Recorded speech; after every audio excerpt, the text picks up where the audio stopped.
Hello and welcome to the Mejlis Podcast, Radio for Europe, Radio Liberty's current affairs talk show focusing on Central Asia. I'm Bruce Pannier, host of the Mejlis and author of the weekly Central Asia in Focus newsletter. 2022 was an amazing year in Central Asia. There were protests that led to deaths in 3 of the 5 Central Asian countries, a brief war between 2 of the countries, presidential elections in 2 of the countries, and the arrival of hundreds of thousands of Russian citizens fleeing their homeland, plus much, much more. Events in Central Asia have kept those watching the region very busy all year long. To discuss what happened and how it has changed Central Asia, I have 3 of the most avid Central Asia watchers. Catherine Putz, managing editor at the Diplomat magazine, Dr. Luca Anceschi, professor of Central Asian Studies at Glasgow University, and Temur Umarov, fellow at Carnegie Endowment for International Peace in the OSCE Academy. Thank you all for joining me today. And let me first mention that I only talked about a few of the big events in Central Asia this year, so please feel free to bring up any other topics you wish as we go through the discussion. But Luca, I want to start with you. The year got off to a bang, so to speak, when we saw the biggest protest ever in Kazakhstan. At least 238 people were killed. It was a huge surprise for many, but should it have been? Well, possibly not. I mean, the reality is that the first big lesson that we learned in 2022 is that Central Asia's authoritarianism is as stable as until it isn't. So the event in January really closed the transition that was open in 2019 and before, actually. So they closed the Nazarbayev era in the most dramatic way. But, for those people who have been watching closely Kazakhstan in the last couple of years, there were some elements that indicated that on the one hand, the kind of more collective form of regime which we saw developing under Tokayev was unsustainable, but also that some of the policies that this regime put into place were unsustainable. That is, especially those into the socioeconomic area. So in that sense, the events of January really represent a combination of these two trends. On the one hand, this quite significant elite split, which started in 2019 and kept going on until 2022 on the one hand, and on the other, the population dissatisfaction with the way in which Kazakhstan is organized in the economic and social realms. And those kind of trends that came to an end in January 2022 really indicated that ultimately that there was an instability underpinning the regime. Let me just follow that up for a second. There's been a national referendum on amendments to the Constitution and a snap presidential election after that. Did either of those things do anything to help heal the situation, fix the situation in Kazakhstan? Yes and no. I mean, yes, they gave the illusion, because the government has been drumming this propaganda bit, that there is a new Kazakhstan. However, it doesn't seem to me that we've seen much change yet. So this election that we saw, the referendum, the presidential election, and then we will see in 23 that the Majlis election are a process of elite reshuffle, that management in that sense. But we are not seeing that many significant policies in the socioeconomic realm, with the exception of a quite ostentatious and extensive process of de-Nazarbaification, which means that the eradication of the prior sort of power system and the substitution with a new one, which it's, by the way, equally authoritarian. So there has been some change, but it's not been as radical and dramatic as we would have expected in January. Okay, thank you. Catherine, let's get to you for a second. Kazakhstan was the first protest, but certainly not the last. Can you tell us a little bit about the protests that happened in Tajikistan and then Uzbekistan? Yeah. So, while Kazakhstan sort of started the year off with a big bang, we did see protests in Tajikistan, which had roots in sort of November 2021. A local individual had been killed in Gorno-Badakhshan, and there was some agitation then and a desire for an investigation. The central government sort of said, sure, we'll investigate. But after several months, it was clear that the central government was just going to sweep this event under the rug. And that sort of frustration built into protests that we saw sort of accumulating over the beginning part of the year and really coming to a head in May. A large group of protesters blocked a road in Gorno-Badakhshan, and the response was sort of in traditional Tajik government fashion, said that this was a terrorist group. They did an anti-terrorism or counter-terrorism, crackdown, and the results were, I think 24 individuals or so were killed. And then the government, of course, labeled these people as terrorists and started arresting a number of civil society actors, so journalists, lawyers, and this is really kind of classic. We saw the same sort of method back in 2015 when you had the really big crackdown on the IRPT. And so throughout the year, there have just been a number of arrests of individuals who are either journalists or activists with links to the Pamir region and the Pamir people. And this is also included, I think it's worth highlighting, a number that were sort of disappeared in Russia and reappeared in Tajikistan. And so that, again, is sort of par for the course. And so I think the unrest in Tajikistan maybe got a little less attention than the unrest in Kazakhstan, but it really is a clear iteration of just how far down the autocratic scale Tajikistan has really slid. Okay, great. Thank you. And any comment on Uzbekistan? Yes. So, and then in July, sorry, but I would never forget Uzbekistan, Bruce. In July, there were protests in Kyrgyzstan, and the trigger for those was a constitutional referendum sort of draft that was being passed around. And one of the major changes within that draft was to the Karakalpak region's autonomous status within the state of Uzbekistan. Nobody had really discussed this before, and I think it came as a big surprise. And so we saw these just really large protests in Raucous, and again, a crackdown. And same in the Tajik case, internet was shut off, so there's sort of a lack of clarity into the specific events. Not a lot of journalists were there, though I believe EurasiaNet's Joanna Lillis was in Karakalpakstan shortly after that. And so, that had a really interesting sort of tail end of that story after the crackdown.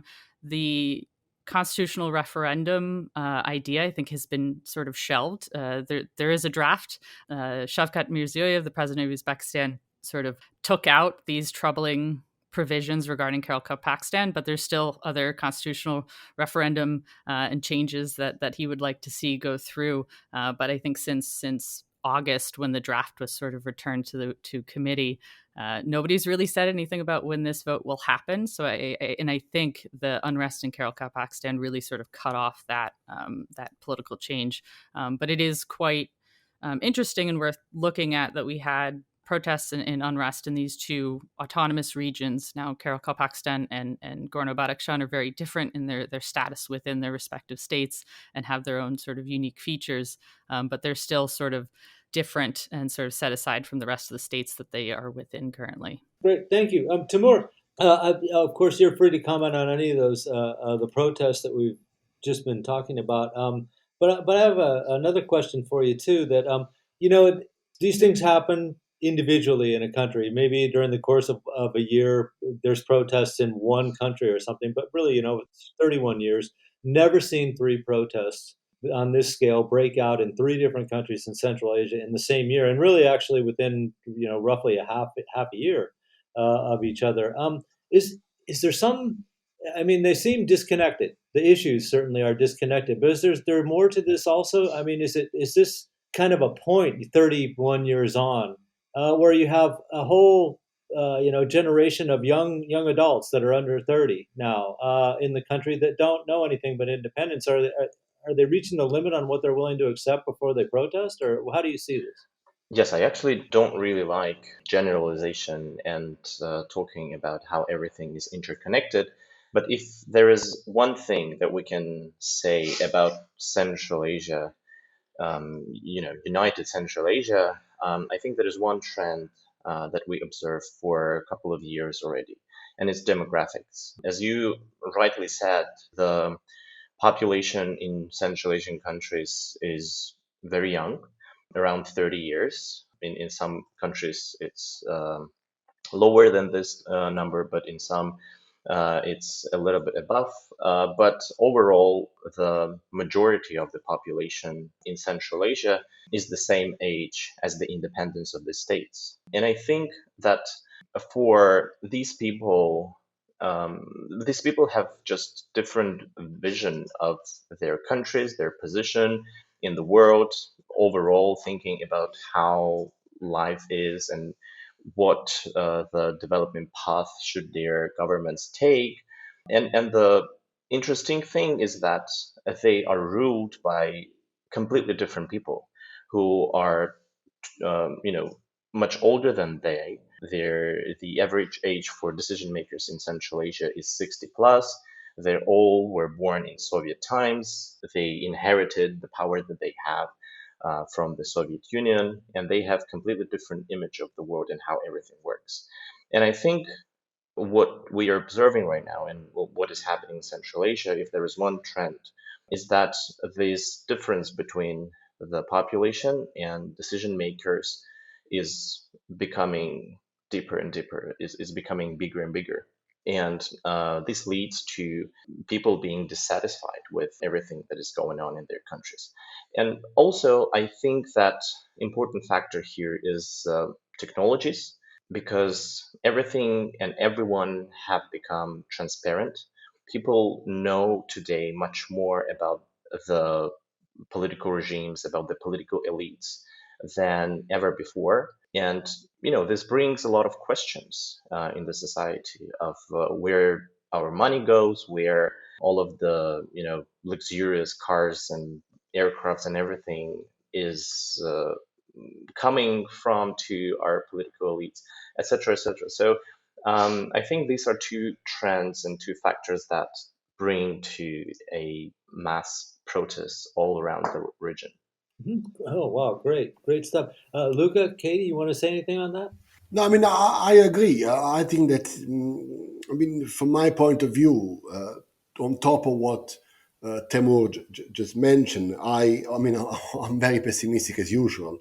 I think that last year has been also a time of authoritarian generation, in which the governments have realized that there is this problem with the demographics, but rather than address the issue of how they see the future, you know, having a fairer, a more equal, a better future for this younger population, they have just endeavored to regenerate their own regimes. And we've seen it in Kazakhstan with the, you know, the election I was mentioning before.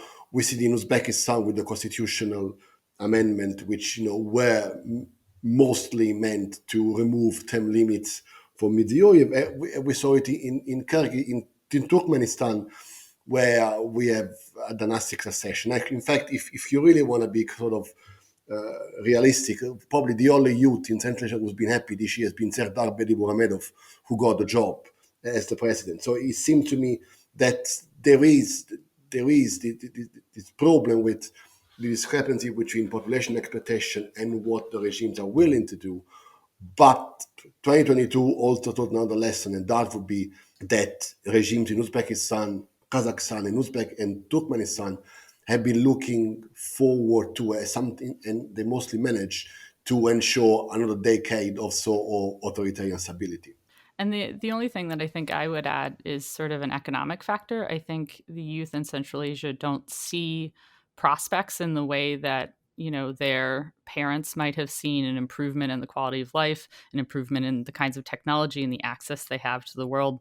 The youth in Central Asia doesn't see that. And I think that's where some of this frustration comes from. If you look at sort of what kicked off the protests in Kazakhstan, it was the doubling of fuel prices in the West. And so I think, and you know, it dovetailed from there. But I think at the root of a lot of these, and like Timur, I try to avoid generalization across the whole region, but at the root of a lot of this is sort of just a lack of opportunity and a lack of ability to see how individuals can better themselves within these systems, because they've been told that they live in democracies, but they don't actually see or feel that. And so I think, you know, when reality fails to match up with what you've been told it's supposed to be, there's some trouble there. Great, good point. Timur, I want to come back to you. Kyrgyzstan and Tajikistan, again, another short war, more damage, more casualties this time.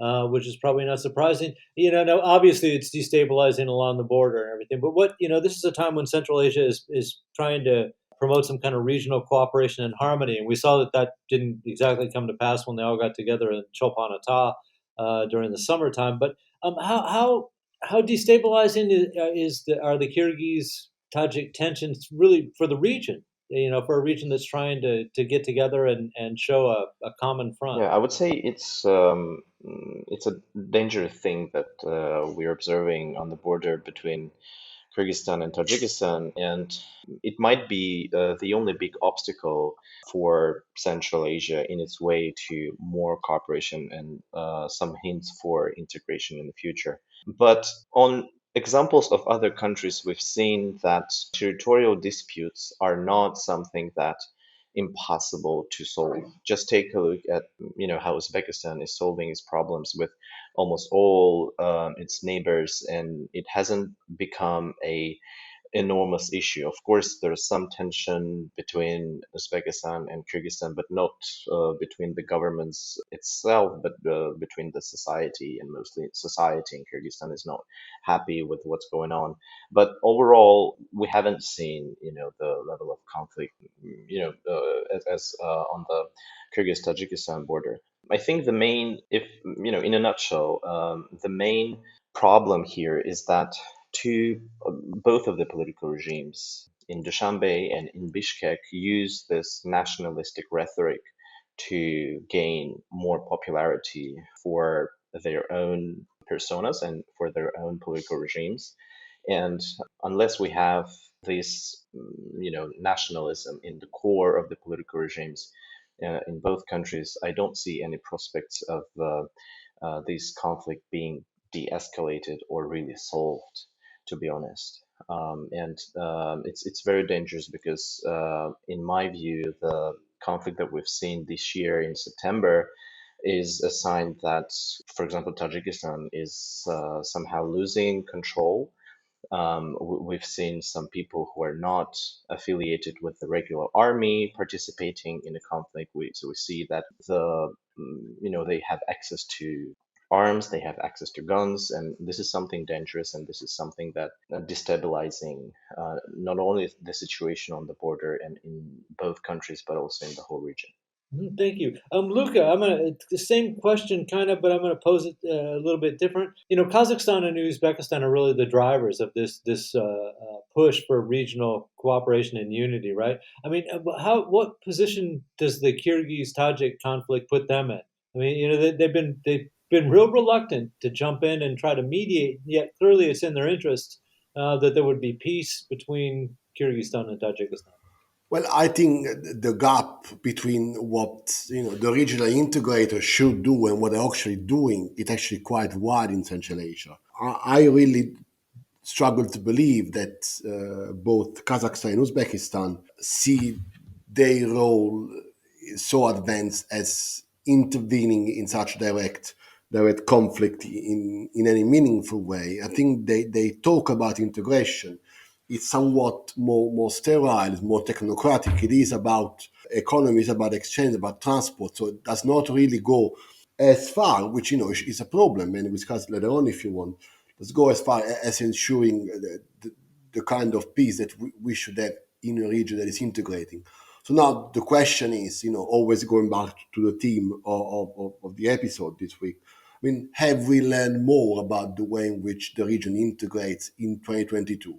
And the answer is yes, because we learned that the progresses that have been made in the past are probably have been lost, because you now do have even increasing diffidence, between Kyrgyzstan and Tajikistan. So, and Turkmenistan, which is withdrawing even more in their cocoon or self-imposed isolation. So you really only have Kazakhstan and Uzbekistan who are in charge and driving this integration. So the conflict, however you want to address it, resolved or not, the conflict did put a big dent into any kind of dreams of integration, of collaboration. In fact, the problem is that you now do have an extra obstacle, because this is a region that does not trade with each. The regional members do not trade with each other, do not invest into China's economy, and now you even have an open conflict, something which can flare up all the time. So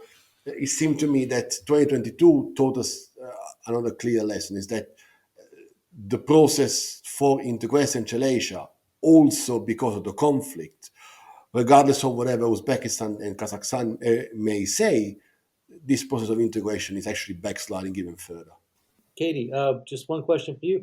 In your opinion, where does this leave Kazakhstan and Uzbekistan if they have to, I thought Luca laid it out really well there. Turkmenistan is really kind of a barely participant, we'll say. Tajikistan and Kyrgyzstan got problems. You see possible some kind of more cooperation between Uzbekistan and Kazakhstan that excludes the other three Central Asian countries? Yes. I mean, I think, for Uzbekistan and Kazakhstan, the conflict between Tajikistan and Kyrgyzstan is concerning. I don't think they want it to be happening, but I don't think they see their role as solving that problem. And so, I think they see much more benefit for their own national interests in working together as the region's two largest economies. I would say is arguably the most diplomatically active on the global stage, and they don't need to solve the Kyrgyzstan Tajikistan issue in order to do that. That said, if a full scale war breaks out between Tajikistan and Kyrgyzstan, that will invariably impact them. And so it's sort of this, your neighbors are fighting, but you don't really, it's not your problem, but it kind of is going to become your problem if they burn down your house. And so I think, for Uzbekistan and Kazakhstan, that they're focused on their own sort of interests and their own problems right now. I think they're more focused on trying to figure out how to economically survive at a time when Russia is under a lot of sanctions, a lot of pressure, and they are sort of walking this difficult diplomatic line that they've been placed into this year. But certainly the Kyrgyzstan Tajikistan tensions are not good for the region. But I don't know that Kazakhstan or Uzbekistan really sees it as their problem to fix. Okay, thanks. And we're going to move on to the second half of the show, which will be looking at some of the foreign influences. But before we do that, I just want to get to back to Luca for one more second. We haven't talked much about Turkmenistan, but they do have a president. And have you seen anything in 2022 that indicates there's any change or possibility, hint that there might be a change coming in Turkmenistan? No, absolutely not. We've seen a process in which we now have the son of the prior president, and the policies have stayed the same. So it is not even a case of your old boss is like your new boss. This is exactly the same situation. We have the same regime with the same elite. They just added a further layer of authoritarian governance, and that would be the new president. The policies have stayed the same. There has not even been the kind of hints of change which we saw in 2006, 2007 when Niazov died, mostly because you don't need to forget the new president. The old president is still there. So you really have this transition, which is disgraceful if you see from the population side, because they now have at least 30 more years of Bedi Muhamedov in power. And for me, the most surprising feat of all of this is the fact that the elite have been on board. The level of corruption, level of clientele, level of patronage, which Bedi Muhamedov Sr. has been able to exert, have been so strong, so substantive that he convinced all of the central elite to support his son to get into power. And that's something which clearly tells you that there is a degree of homogeneity in the elite in Turkmenistan, which, unlike Kazakhstan before January, now can continue on in their endeavors for the years to come, because Serdar is fairly young, relatively so. Oh, thank you. Yeah, unfortunately, you can always depend on Turkmenistan for depressing consistency.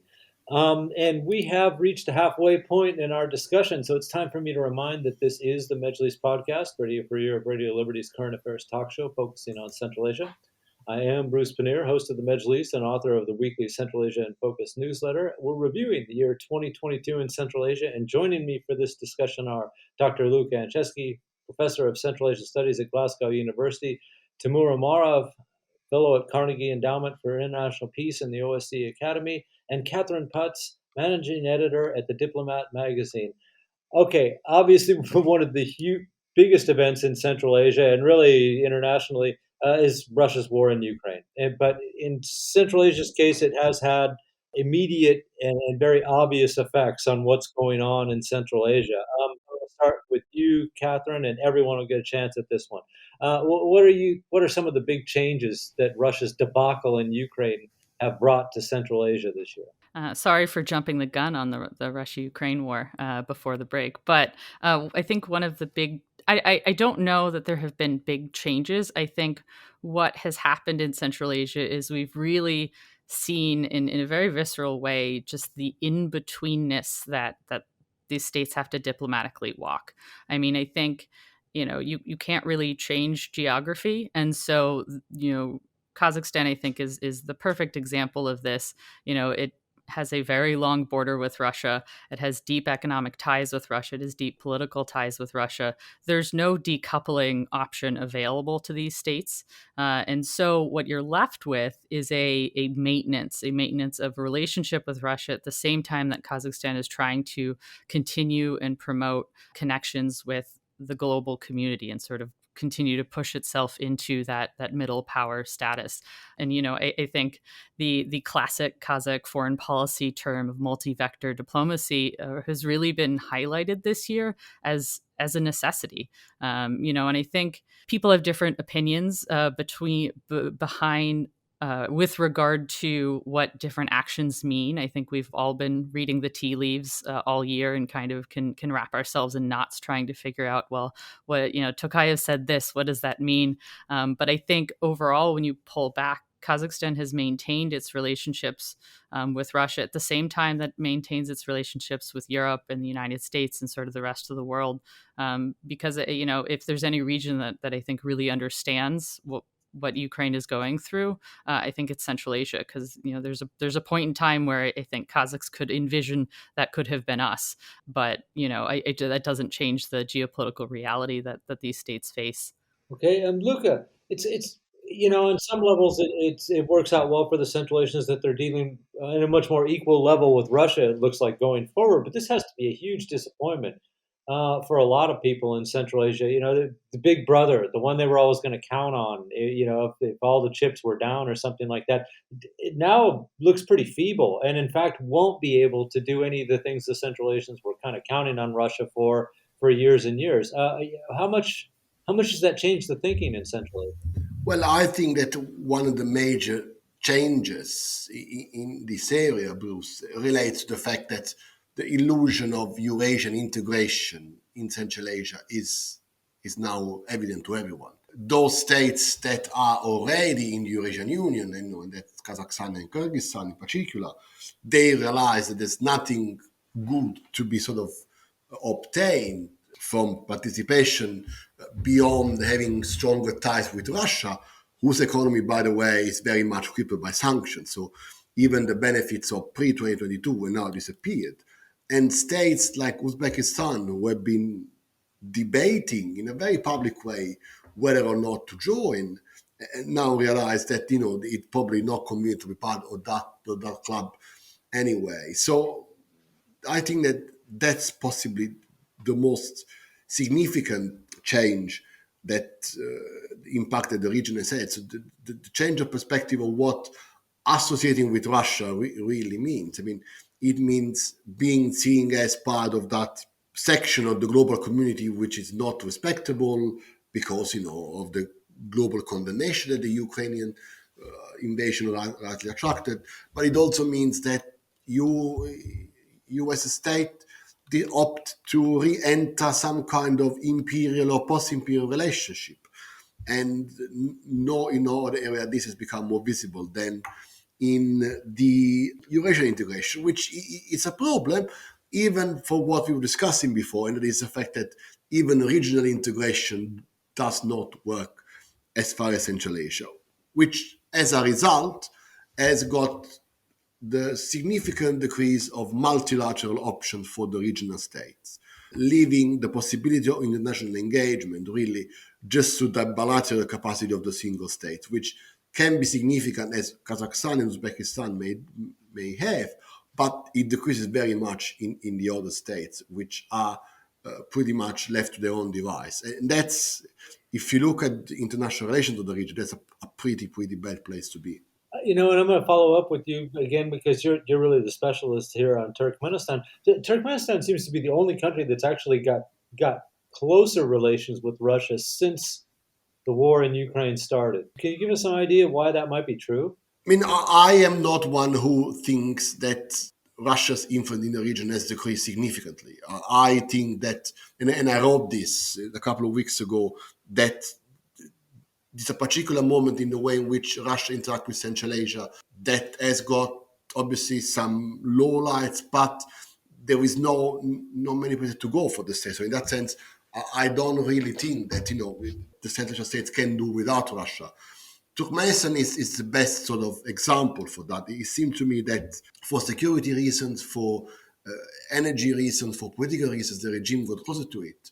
And one of the reasons why this has been possible is because the Berdimuhamedov regime and the elite in general do not really care about the international image. They are already at the margins of the global community. So being seen as closer to Russia, actually, it's not a problem for them. And there is something which I hope that will come more clear in 2023. Is the fact is that this particular Russian leadership, Putin with all their ideas about the alternative order and the values, and is going to be quite significant in the support that they are able to extend to authoritarian governance in Central Asia and beyond. We saw it in the case of the CSTO intervention in Kazakhstan. We saw it with the closest ties with Turkmenistan, but we even saw it with the idea of having a gas union with Kazakhstan and Uzbekistan, which is nothing else that the Kremlin say, we got so much energy that we can help you addressing your security problem in energy, because there are two big crises in Kazakhstan and Uzbekistan when it comes to energy. So I would say that Turkmenistan is probably, as usually, trailing the blazes, saying, this is the kind of thing which you will see eventually. But my assessment of how Ashgabat interacts with Russia is part of a wider consideration that is considered a specific time in Russia-Central Asia relationship rather than the beginning of an inexorable decline. Okay, thank you. And Timur, not only are you from Uzbekistan and were there this year, but you've been in other places in Central Asia. What are the impressions of people when they see, really hundreds of thousands of Russians have passed through Central Asia this year? It's probably the biggest influx, or at least passage, of humanity in the history of Central Asia. Certainly, that's got to change their thinking, that they've had for all these years about what Russia is exactly, what it Yes, means to definitely Central Asia. biggest influx of people in the independent history of Central Asia. I think, I've been to almost all Central Asian countries except for Turkmenistan this year after the war has started. And from what I see, people have different opinions. If you talk to people who all own several apartments and have an opportunity to rent these apartments, they're pretty happy. But of course, this is the minority of people with whom you will meet in Central Asia. Most of the people are not happy with the fact that there is a war because it affects the lives of Central Asian people. According to Central Asian Barometer survey, you see that almost in all Central Asian countries, people associate their economical struggles with the war. There are different numbers, but in Kazakhstan, it's almost 50%, in Uzbekistan, 30%, in Kyrgyzstan, 70%. Have this linkage between their problems in daily life with the war in Ukraine. And it's true, if we just take a look at the inflation, it's in record numbers. In Kazakhstan, almost 20%, in Kyrgyzstan, 15%, in Tajikistan, 6%, but I don't know whether we can trust the official figures here. Same, high numbers in Uzbekistan. So it's really something that is affecting just daily lives of people in Central Asia. But I also wanted to point out at the biggest change that will happen after the war, I think Russia's position in Central Asia is changing, and Russia's strategy to Central Asia is also going under big changes here. Just take a look at the amount of attention that Vladimir Putin pays to Central Asia. If we just count the number of talks online and offline that he had this year with Central Asian leaders, you would see that there are more than 50 meetings. So he's been meeting with all Central Asian leaders separately and united monthly. If you just take a look at the amount of visits on high level, you would see that almost all members of Russian Security Council have come to Central Asia this year and visited several countries of Central Asia. So I think that right now Russia needs Central Asia more than ever before. And this is something that never has happened to Central Asia. And different political regimes of Central Asia are using it differently. Interesting. Thank you for pointing that out. And unfortunately, we do have only so much time, so I'm going to have to move on to the next topic. And Temur, I'll start with you. People say that because of Russia's, what they expect will be a diminished influence in Central Asia, that China is the big winner in this. Do you see that China is the big winner? Are they doing anything different than they ever have right now to position themselves in a better place in This is Central very Asia? logical to think that when you have a declining power, the other big power would come and take the place of Russia. But what I don't agree with this take is that it lacks of giving some agency to Central Asia, and I don't think that Central Asia would be happy to replace its one dependence on another one, dependence from Russia to dependence on China. So I think Central Asia and the political regimes in Central Asia are, understanding what's going on and trying to diversify their ties with the world as much as possible. We've seen how there are many activities with many other countries, starting from the West, with the US, with Europe, and with many other countries in the world. Especially, I want to point out that Turkey's position and how it's growing, and the new role of the Turkic States Organization in the region. But more importantly, I want to say that it's also, I think, misleading to think that Russia's influence in Central Asia is over. I think it's too early to say that, and in my view, the main factor, the main pillar that keeps Russia very important in the region is that it has the political elites of Russia have very good relations, informal relations with Central Asian political elites, and until we have those political regimes keeping their power and being friendly political regimes to each other, we won't see any other country being as kind of important for Central Asian elites as Russia. I cannot imagine, for example, Xi Jinping, president of China, calling informally to Emmanuel Rahman. But I can imagine this happening between Rahman and Putin. Or, this is something that seems kind of illogical or not based on any data, but the persona in the political regimes that we have in Central Asia and in Russia means a lot. The persona of the leader and the head of the government means a lot, and their relations also mean a lot, in my view. Okay, thank you. Katie, what about you? Do you see China? Has China done anything that you've noticed that's different since the war started in Ukraine? I mean, in Central Asia. Has China done anything different in Central Asia since the war started in Ukraine? Yes, so I think there's a couple of things worth mentioning here. Xi Jinping's first foreign trip, his first trip abroad since the beginning of the pandemic in 2020, was to Kazakhstan and then Uzbekistan. And I think that was an important signal on China's part of an attempt to sort of fit Central Asia into its prioritizations. That said, China has plenty going on in its own neighborhood and in the rest of the world that I don't think it's as simple as saying that Russia's loss is China's gain in Central Asia.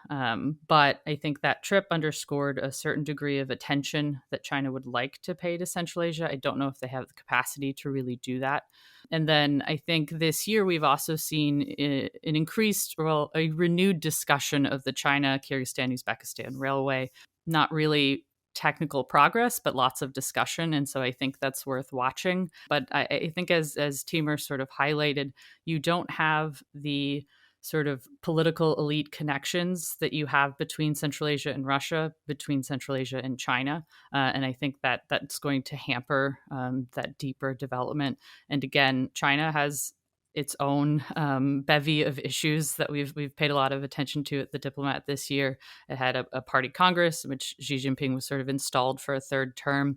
It was kind of tinkering around with getting rid of its zero COVID policy, and then sort of pushed into that by its own protests. Though the loosening of those rules actually began before the protests that we saw there. And so China has a lot of its own sort of mess to deal with that I don't think it has sought to capitalize on what some might perceive as sort of Russian weakness in Central Asia.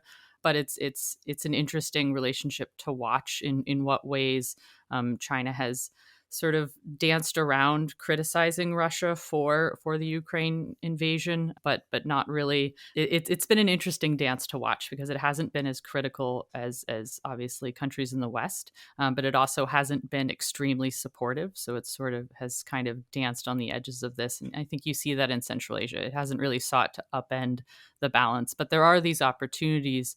If Russia's not investing in rail networks in Central Asia, then there's opportunity there for China to do that work. And then it's in the interest of the Central Asian countries to diversify their connections, both physical and political. And so China is sort of a useful partner in that endeavor.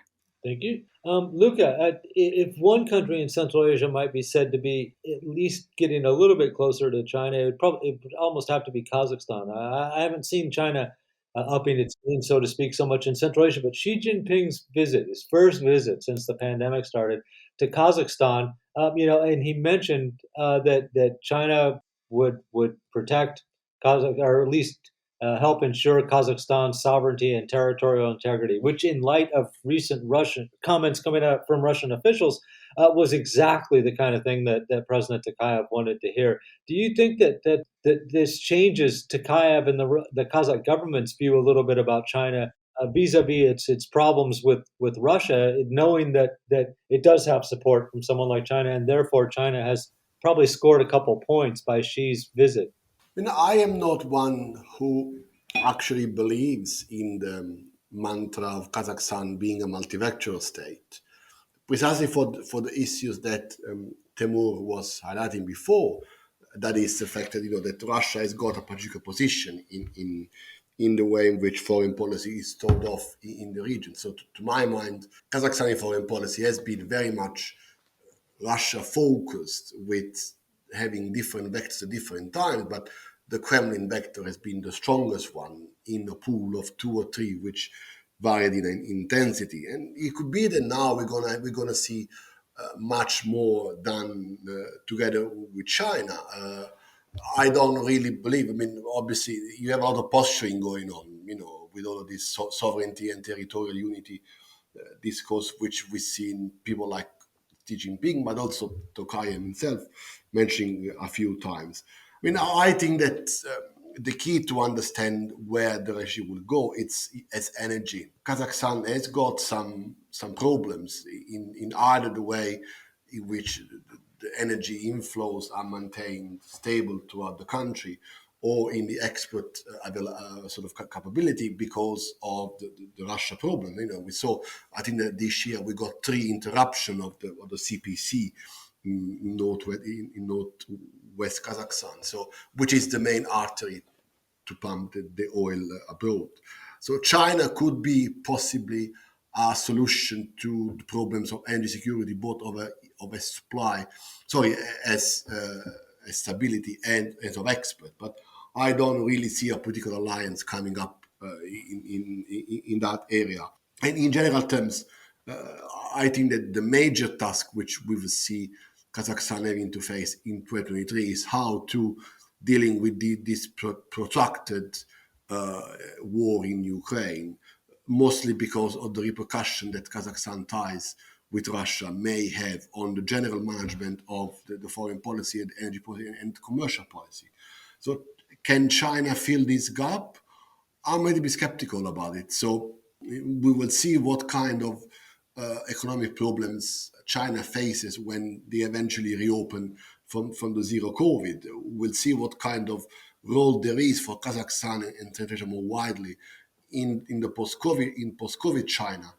But it seemed to me that this could be just a flash in the pan, something really maybe that could work for a couple of months, but I don't see any kind of long-term exposure there. But in energy realm, well, that's something which I can see China helping Kazakhstan more significantly and more directly. Okay, thank you. And we are pretty much running out of time, but I want to get in one more thing. It's the end of the year review. I'm going to ask all of you this question too. Who do you see the Central Asian states, and you can pick just one, looking to in the future to build new partnerships? If nothing else, this thing with Russia has kind of given new impetus to the Central Asians reaching out and developing foreign relations with countries that are a little bit further abroad than neighbors China and Russia. So who do you see them? Who have you noticed them reaching out to? And again, it can be regionally, a few countries or just one country in particular, to kind of help keep trade going or look for security guarantees or anything like those kind of things. And I'll start with Catherine. I think I would just put out there India as sort of a large market that Central Asia is not as tapped into as it maybe would like to be. And I believe it was this year or it was late last year that there was an India-Central Asia dialogue. So we'll see if that becomes a more regular thing. But I think India is one partner that's in the near abroad for Central Asia that may be a valuable partner.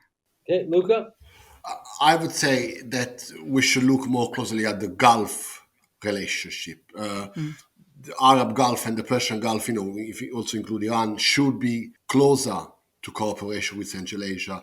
Of course, there are substantive problems with the way in which Iran is going at the moment. Plus, Turkmenistan is not the best place to be the vehicle between regional interconnection there. But I would say that should have been a set of linkages that ought to have developed much more in the past, and it's not. And possibly in the next 10 years, that's where the local government should look to. It doesn't mean that they will, but to me, a lot of the answers which they look for internationally could be found in a stronger partnership with the Gulf states. Okay, Temur, what do you think? I will be following everything, but especially Turkey. I think the cooperation between Turkey and Central Asia this year has become much closer, even in sensitive spheres like security. And I'm, very interested to see where it goes, especially considering the Turkey's domestic politics and changes here, and Recep Erdogan's position inside Turkey.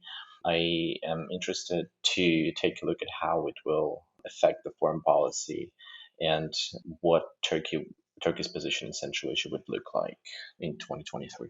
Okay, fantastic. And interesting, too, that despite the European Union push, no one has that on their card at the moment. And I agree with that. It is time to conclude the show. And so thank you, Temur and Catherine and Luca, for being guests on the program. And a big thank you, as always, to Nathan Shoemaker, our Majlis podcast producer in Washington, D.C. And a reminder, you can subscribe to the Majlis podcast or the Central Asia in Focus newsletter by visiting Radio Free Europe, Radio Liberty's website at rferl.org. Thank you very much, and we'll be back next week. Bye-bye.